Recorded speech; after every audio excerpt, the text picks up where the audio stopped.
જય સ્વામિનારાયણ. શ્રી સ્વામિનારાયણ ગુરુકુળ રાજકોટ દ્વારા આયોજિત SGIS ઓનલાઈન એજ્યુકેશન પ્રોગ્રામમાં નિપુલ ચોટલિયા આપ સૌનું ફરી સ્વાગત કરે છે. વિદ્યાર્થી મિત્રો, આપણે ધોરણ 11 સાયન્સ જીવ વિજ્ઞાન એમાં આજે આપણે નવું ચેપ્ટર ચાલુ કરવા જઈ રહ્યા છે, જે આપણા નંબર પ્રમાણે 21મા નંબરનું ચેપ્ટર છે અને ચેપ્ટરનું નામ છે ચેતાકીય નિયંત્રણ અને સહનિયમન. છેલ્લે જે આપણે ચેપ્ટર આની પહેલા સુધીમાં જે જોયા છે, તો હું 16 થી 20 સુધીની વાત કરું તો એ ચેપ્ટરો આપણી માનવ તંત્ર ઉપર આવેલા ચેપ્ટરો હતા, બરાબર ને?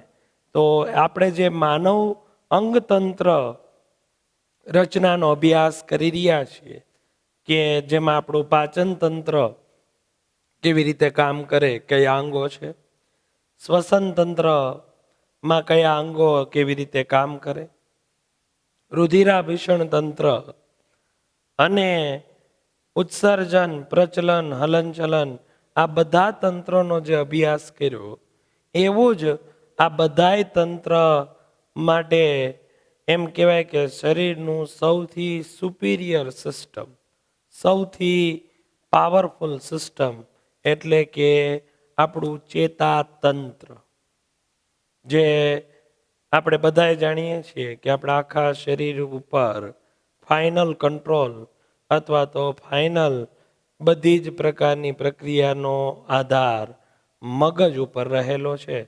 એનો અભ્યાસ માટેનું આ ચેપ્ટર છે, બરાબર છે? આ ચેપ્ટરના નામ પ્રમાણે આજના આ લેક્ચરમાં આપણે પહેલાં એની પ્રસ્તાવના વિશે વાત કરીએ. તો ચેપ્ટરનું નામ પ્રમાણે તો એવું છે કે આમાં બે પ્રકારની પ્રક્રિયા ઉપર આની ઓલી ઇફેક્ટ છે. એક તો નિયંત્રણ અને એક તો સહનિયમન. નિયંત્રણ એટલે કંટ્રોલ હોવો અને સહનિયમન એટલે કોઓર્ડિનેશન, તાલબદ્ધતા, કે ને એકબીજાને અનુકૂળ પરિસ્થિતિ પ્રમાણે ગોઠવણથી કામ કરવું, એકબીજાને અનુરૂપ પૂરક પ્રકારનું કામ કરવું એટલે કોઓર્ડિનેશન્સ. તો આપણા શરીરમાં આટલા બધા અંગતંત્ર છે, એ આપણે ભણવામાં સ્ટેપ બાય સ્ટેપ ભણ્યા છીએ, પણ આપણા શરીરમાં આ બધી પ્રક્રિયા કેવી રીતે થતી હોય, તો કે આ પ્રક્રિયાઓ તો આપણા શરીરની અંદર એકી જ સાથે થતી હશે ને. અત્યારે મારા શરીરમાં હું નાસ્તો કરીને આવ્યો હોય તો પાચન પ્રક્રિયા ચાલુ છે, તો એ જ સમયે શ્વસન પ્રક્રિયા ચાલુ તો હશે જ. એ જ સમયે અત્યારે મારા હૃદય દ્વારા રુધિરને પણ શરીરમાં ફેરવવામાં આવતું હશે. સેમ ટાઈમ મારા મૂત્રપિંડની અંદર રુધિર ગળાતું પણ હશે, અને હું અત્યારે આજે બોલું છું કે આ હાથ હલાવું છું એટલે મારા જે સ્નાયુ અને અસ્થિ છે એમાં પ્રચલન ને હલનચલન પણ થાય છે. તો અહીંયા આમ તમે જો તો 16 થી 20 ચેપ્ટર તો ચાલુ જ છે અત્યારે મારા શરીરની અંદર, બરાબર છે? તો આ બધાય વચ્ચે એક સિક્વન્સ અથવા તો લયબદ્ધતા જળવાવી જોઈએ.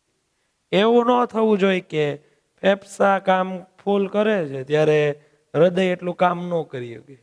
હૃદય કામ કરતું હોય ત્યારે એવું ન થાય કે મૂત્રપિંડ કામ ન કરે. બધાય પોતપોતાની રીતે પોતપોતાની યોગ્યતા પ્રમાણેનું પાછું કામ એ થતું હોવું જરૂરી છે, બરાબર ને? કારણ કે જો આ પ્રકારે એ બધા અંગો વચ્ચે તાલમેલ નહીં હોય તો આપણી કોઈ પણની, આપણી માણસની એમ નહીં, કોઈ પણ સજીવની આ જે અંગ વ્યવસ્થા છે એ લાંબો સમય ચાલે નહીં, ઠપ થઈ જાય, ખરાબ થઈ જાય. તમને એક ઉદાહરણ આપું તો તમને આઈડિયા આવે કે ભાઈ આપણે દાખલા તરીકે રાતના સમયે સુમસાન એરિયામાંથી પસાર થતા હોય અને આપણી પાછળ હડકાયું કૂતરું થાય અને આપણે દોડીએ. સ્વાભાવિક છે. આપણી પાછળ જ્યારે હડકાઈ કૂતરું આવે ને આપણી પાસે બચવાના બીજા કોઈ ઉપાય ન હોય ત્યારે આપણે દોડીએ, અને એ આમ રેગ્યુલરમાં ન દોડતા હોય એટલું. આમ અહીંયા સ્કૂલમાં કીધું હોય કે ભાઈ 100 મીટરની દોડની સ્પર્ધા છે તો એમાં ભાગ લ્યો, તો એ આપણું કામ નહીં. પણ આ ટાઈમે આપણે પીટી ઉષાનો રેકોર્ડ તોડવાની નજીક હોય, એ સ્પીડે ભાગતા હોય. તો એવા સમયે શું થશે તો કે સૌથી મેઇન કામ પગને પડે છે ને, દોડીએ છીએ એટલે પગને આ સ્નાયુને સૌથી વધારે વર્ક થાય છે. એટલે એને જે જરૂરિયાત છે શેની તો કે ખૂબ બધી ઉર્જાની. એ ઉર્જા ક્યાંથી લાવી તો કે એ ઓક્સિજનથી પ્રક્રિયા થાય કણાભ સૂત્રમાં અને એટીપી બને તો મળે. તો ઓક્સિજન જોઈએ. ઓક્સિજન ક્યાંથી લાવવો તો કે તો રુધિરમાં આરબીસી હિમોગ્લોબિન થ્રુ લઈને આવે. તો રુધિરની સપ્લાય વધારવી હોય તો શું કરવું? તો હૃદયના ધબકારામાં ફેરફાર કરવો પડે. ખાલી રુધિરની સપ્લાય વધારવાથી થઈ જાય તો કે ના, સાથે સાથે ઊંચી માત્રામાં ઓક્સિજન લેવો પડે. કારણ કે ખાલી આરબીસી આવે તો એ શું કામના? તો તમે વિચાર કરો, આપણી પાછળ જ્યારે કૂતરું પડ્યું છે, આપણે જ્યારે ભાગીએ છીએ ત્યારે આપણા ખાલી પગ એમાં સપોર્ટ કરે છે એવું નથી. એમાં પગના સ્નાયુની જરૂરિયાત પૂરી કરવા હૃદય પણ ફાસ્ટ કામ કરે છે, ફેફસા પણ ફાસ્ટ કામ કરે છે. બરાબર ને? આ ક્યારે તમે અનુભવો? જ્યારે તમે કૂતરાથી બચીને ઊભા રહી જાઓ અથવા કોકના ઘરમાં ઘૂસી જાઓ કે વંડી ઠેકી જાઓ અને પછી કૂતરું તમારી સુધી પહોંચે એમ ન હોય, ત્યારે તમે બધાએ અનુભવ્યું હોય. અથવા દરેકની પાછળ કૂતરું પડ્યું હોય એવું હું નથી કહેતો, પણ આપણે આવી ઘણી બધી પરિસ્થિતિમાં એવો અનુભવ કર્યો હોય કે આવી રીતે ભાગીને પછી ઊભા રહીએ ત્યારે એક તો આપણા ધબકારા અતિશય વધી ગયા હોય અને આપણે શ્વાસ ફૂલતો એવું લાગે ને મને, એટલે હાંફતા હોય આપણે રીસરના. જેમાં ખાલી નાકથી શ્વાસ ન લેતા હોય, મોઢું ખુલી ગયું, મોઢાથી પણ શ્વાસ લેવાની પ્રોસેસ છે એ ચાલુ થઈ ગઈ હોય છે. બરાબર છે? આટલી વાત તો બધાને ક્લિયર. એટલે આપણે આમ અતિશય શ્વાસોશ્વાસની એ જે પ્રક્રિયા છે એ ચાલુ હોય છે. તો આનાથી શું સાબિત થાય કે આપણે ભાગવાની પ્રક્રિયામાં ખાલી પગે ભાગ લીધો એમ નહીં, એમાં ફેફસા અને હૃદયનો પણ એટલો જ મહત્વનો રોલ હતો. ત્યારે જઈને પગ એટલું ભાગી શક્યા. પગ દોડતા હોય ત્યારે ફેફસા એમ કહી દે કે ભાઈ એમાં મારે શું, કૂતરું તો પગમાં બટકું ભરી જાય, એમાં ફેફસા કે મને તો કઈ પ્રોબ્લેમ નહીં થાય, મારે કાંઈ નથી વધારે શ્વાસોશ્વાસ કરવા. હૃદય કે એમાં મારે તો કાંઈ લેવા દેવા જ નથી. એવું કર્યું હોય તો એવું થાય છે તો કે ના. તો કોઓર્ડિનેશન છે ને. અને વળી પાછું આપણે બધા એવું અનુભવ્યું હોય કે જ્યારે આપણે સેફ અનુભવ ફીલ કરીએ છીએ કે હવે આપણને કાંઈ ખતરો નથી, આપણે સેફ થઈ ગયા, ત્યારે પાછા એ જે વધેલા ધબકારા છે એ પાછા સામાન્ય થઈ જાય છે ને. કે એક વખત જે ધબકારા વધ્યા પછી વધેલા જ રહે જીવનભર તો કે ના, એ પાછા નોર્મલી થાય છે. સાથે સાથે આપણા ફેફસાની જે એક્ટિવિટી હતી, એટલે કે આપણે જે હાંફતા હતા શ્વાસ લેવા માટે, મોઢેથી લેતા હતા આમ, તો એ વસ્તુ બંધ થઈ ગઈ, પાછું નોર્મલી નાકથી લેવા માંડ્યા. તો આવો અચાનક જરૂર પડે ત્યારે વધારો થાય, વળી સામાન્ય થાય. એકારે 2-3 અંગ એમાં ભાગ લે, ક્યારેક કોઈ એક જ અંગ ભાગ લે. આ આખામાં કેટલા બધા અંગોએ કામ કર્યું હોય છે. મેં આ તમને એક ઉદાહરણ આપ્યું ને એમાં. આ તો મુખ્ય મેં 3ની વાત કરી, પગના સ્નાયુ, ફેફસા, હૃદય. પણ એમાં આંખનો રોલ હતો કે નહીં? આંખ દ્વારા સતત જોવામાં આવતું હતું ને કે ભાઈ કૂતરો આપણી સુધી પહોંચે એમ છે કે નહીં. આપણે ભાગવા માટે રસ્તોય જોવો પડશે. દોડીએ તો શરીરને બેલેન્સ રાખવા હાથનો એમાં રોલ હોય.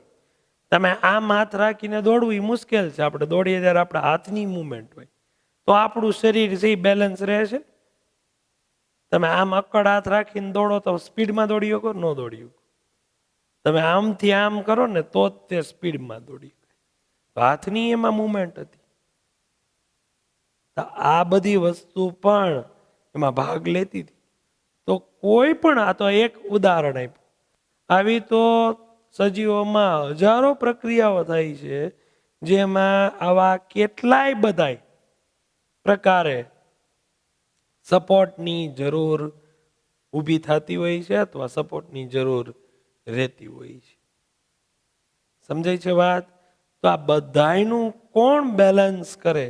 તો કે જનરલી જો આપણે સમગ્ર જીવ સૃષ્ટિની વાત કરીએ તો બે પ્રકારના તંત્ર છે એ કામ કરતા હોય છે. એક જે છે એને આપણે ચેતાતંત્ર કહીએ છીએ, અને બીજું જે છે એને આપણે અંતઃસ્ત્રાવી તંત્ર કહીએ. તમે ધોરણ 10માં આ વાત ભણી ગયા છો. આ એનો પ્રસ્તાવનાનો ભાગ છે. એટલે તો વનસ્પતિની વાત કરીએ પહેલા. તો વનસ્પતિમાં મગજ હોય? ન હોય. વનસ્પતિમાં ક્યાંય ચેતાતંત્ર એવી કોઈ રચના નથી. એટલે જ વનસ્પતિમાં આપણે જેવી અનુભવીએ છીએ એવી સંવેદનાઓ, કે આપણી પાસે જે પ્રકારનું એક્શન સામે રિએક્શન કરવાની વાત છે, એ બધી વ્યવસ્થા અથવા સિસ્ટમ જે છે એ વનસ્પતિ પાસે જોવા મળતી નથી. તો વનસ્પતિમાંય એની રીતે જરૂરી પાણી ખેંચે છે, મૂળને પાણીની દિશામાં ડેવલપ કરે છે, પર્ણને પ્રકાશની દિશામાં ગોઠવે છે, એવું બધું તો તોય જોવા મળે છે. તો એ કેવી રીતે થાય? તો વનસ્પતિમાં ફક્ત આ એક જ તંત્ર કામ કરે. કયું? તો કે વનસ્પતિની અંદર ફક્ત અંતઃસ્ત્રાવી તંત્ર કામ કરે છે.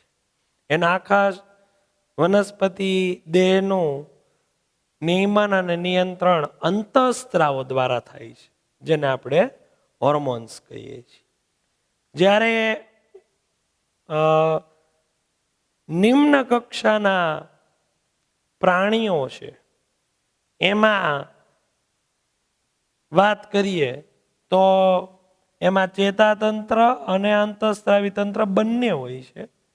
પણ નિમ્ન કક્ષાના પ્રાણીઓમાં આ ચેતાતંત્રનો પાયાનો એકમ એટલે કે ચેતાકોષ.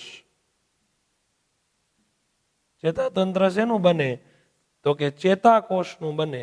એટલે એમાં ચેતાકોષીય નિયંત્રણ હોય. એનાથી થોડાક અપગ્રેડના પ્રાણીઓની વાત કરીએ તો એમાં ચેતા જાલિકા દ્વારા આખા શરીરની અંદર નિયંત્રણ થાય. એનાથી થોડાક સંધિપાદ સમુદાય લેવલના પ્રાણીઓની વાત કરીએ તો એમાં મગજની રચના નથી, પણ એની જગ્યાએ ચેતા કંદ રચના આવેલી છે અને થોડુંક ફેલાયેલું ચેતાતંત્ર જોવા મળે છે.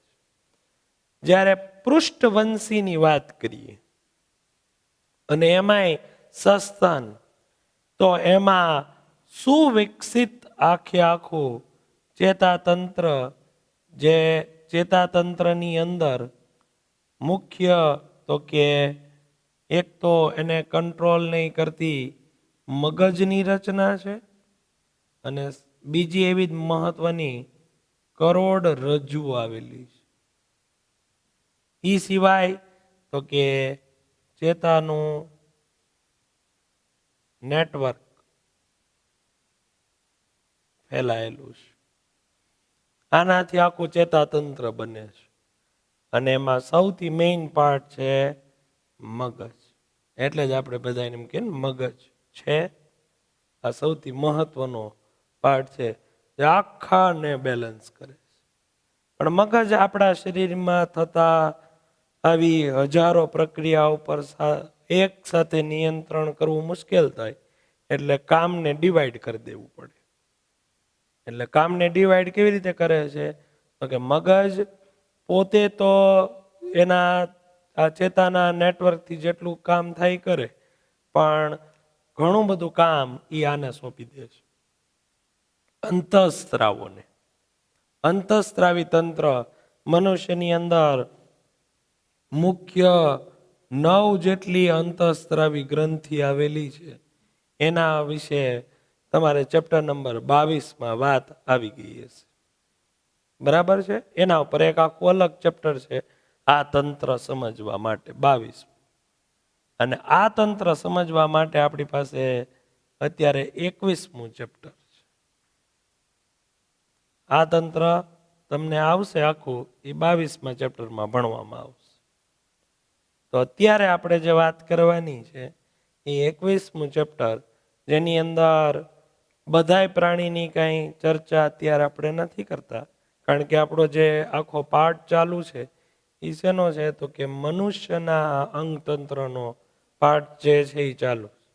તો આપણે આ પાર્ટમાં, એટલે કે આ ચેપ્ટરની અંદર મનુષ્યનું ચેતાતંત્ર છે એના ઉપર ચર્ચા કરવાના છીએ કે મનુષ્યનું ચેતાતંત્ર કેવા પ્રકારનું હોય છે, એમાં કયા અંગો છે, અંગો કેવી રીતે કામ કરે છે, અને મનુષ્ય પાસે જે 5 ઇન્દ્રિયો વાળો વિશિષ્ટ ગુણધર્મ છે, એટલે કે 5 પ્રકારની સંવેદી અંગરચના, એમાંના 2 અંગ વિશે ડિટેલમાં આપણે આમાં ભણવાનું છે.